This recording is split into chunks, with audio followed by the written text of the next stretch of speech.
Le président Macron a transformé la fonction présidentielle en agence de communication. Tout cela est en fait un long aboutissement à un processus qui date depuis des dizaines d'années, qui consiste en fait à ce que le chef de l'État ne soit plus chef d'État, mais simplement communicant. Et pour ce faire, il s'entoure d'une marée de communicants, de stratèges en communication, d'agences de publicité, de publicistes, qui, du matin au soir, et du soir au matin, c'est-à-dire 24 heures sur 24, lui disent « Macron, tu dois dire ceci, Macron, tu dois dire cela, Macron, tu dois faire ceci, Macron, tu dois faire cela ».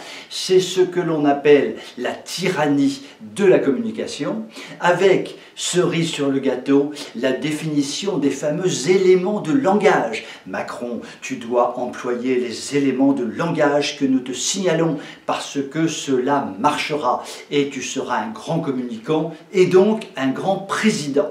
Les fameux éléments de langage. Ces éléments de langage qui consistent en fait à répéter comme un perroquet des mots appris de la bouche des communicants qui sont dans l'entourage du président et qui en réalité réduisent totalement l'authenticité du président de la République.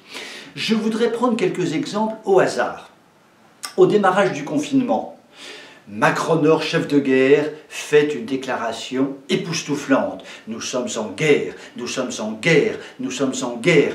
Ses communicants lui avaient dit « Macron, élément de langage, tu emploies le mot guerre ». Alors, Macron a employé 353 000 fois en 30 minutes le mot guerre. C'était important, élément de langage. Résultat des courses, c'était totalement ridicule parce que totalement inadapté. Autre exemple. Incident en Israël entre Macron et des Israéliens. Ses communicants lui avaient dit « Macron, tu vas en Israël, il faut faire du Chirac, il faut s'accrocher avec les Israéliens et tu montres tes petits muscles. » Mais Macron n'est pas Chirac. Chirac, qui avait tous les défauts du monde, avait au moins une stature personnelle et son altercation avec des agents de sécurité ou des soldats israéliens, il y a fort longtemps déjà, avait vraiment fait le tour du monde. C'était le grand Chirac. Le petit Macron n'a fait que rigoler la planète tout entière car il n'a pas la stature, il n'a pas les bons mots, il ne sait pas faire. Les éléments de langage soufflés par ses communicants étaient complètement à côté de la plaque. Autre exemple, Macron. Tu dois faire du scooter des mers, nous devons te voir torse nu, tu dois regarder droit dans la caméra et tu vas voir, tu vas faire un tabac dans tous les médias.